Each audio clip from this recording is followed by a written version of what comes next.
After 23 years, our military will leave Iraq. They will be gone by September. President Trump says Iran is weak enough for Iraq's security forces to protect their own country. Retired Navy SEAL Mike Sarraille joins me now. You agree with that decision? Out of Iraq after 23 years? I do. It's about time. And this does not signal surrender. However, we have to take two cases from history into account. One, when we removed troops the first time in 2011, and ISIS was able to stand up and reconstitute. And then, of course, Afghanistan, where we lost all eyes, ears, and any infrastructure whatsoever. So it all depends on the diplomatic, the information or intelligence, and sort of counterterrorism cells that we leave behind, our eyes, our ears, and our strike capability.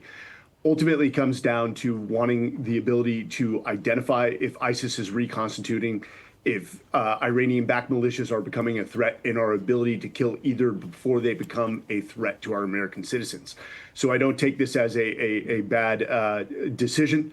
It's a good decision given the architecture we leave behind to maintain visibility and intelligence. Does it make the president look good because he's walking away from an endless war? He's said that right from the beginning of his presidency. He's not going to get into endless wars. Well, it looked good when he walks away from Iraq, right? Good PR?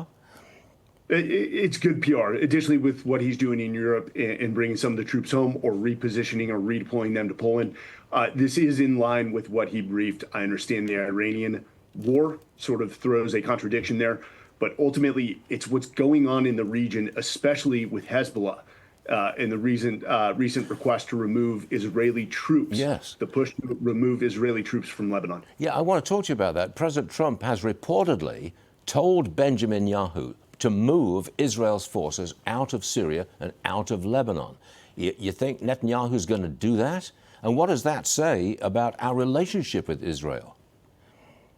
One, we're not abandoning Israel. And I think if he sees Trump's strategy, he'll understand. He's taking a softer touch with Lebanon and handing that autonomy back to the Lebanese government.